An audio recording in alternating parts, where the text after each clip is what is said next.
I found that Battlefield 6, when you're using a lot of vehicles, can be a lot more unforgiving than the previous Battlefields. And I mean going back to Battlefield 3, 4, and 1, because those are the last ones I played.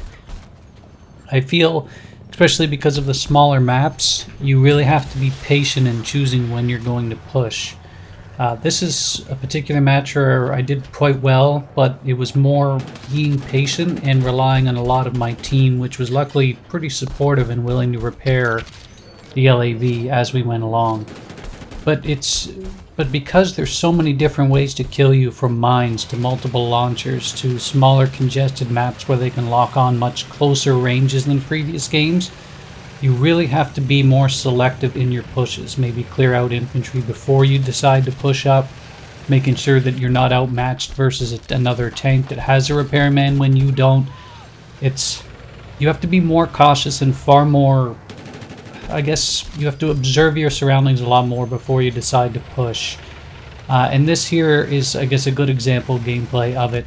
Choosing when to go in, and then luckily enough, as we go on, when some of my teammates finally, I guess, decided to realize that I was going to be competent and not blow this thing up immediately, they decided to try and help me out with the repairs.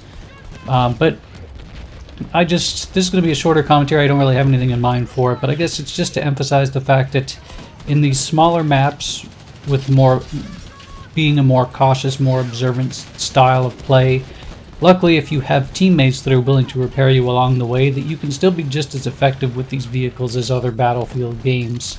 I do know that they are a bit more fragile, and I know a lot of people really don't like using them compared to, at least when I was looking at the internet's view on things. But it's usually a lot of hyperbole when you read different views on the internet on the matter.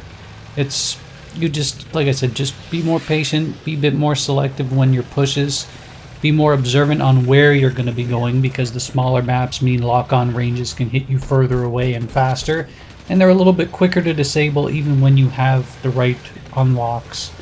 So it's nice when you have people to actually heal you up as you go and repair your vehicle. And you'll definitely want infantry beside you at all times. I'm not going to rehash it too much more. I've probably already rehashed it once, plus I've already talked about this in the tank tutorial on most of the strategies I like to use for the game. But I felt this was a pretty good gameplay. I think it's like 50 or something. I don't know. I really don't know. So previously in the match, I used the tank to, I think, about 15 kills and died. Then I had a few infantry kills, and then when I went to go and respawn, the LAV was available, so I took it.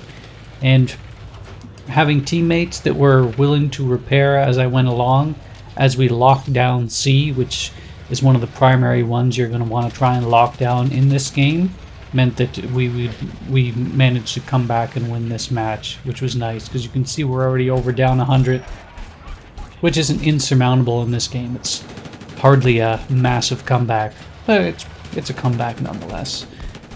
Anyway, enjoy the rest of the gameplay. I'll see you later.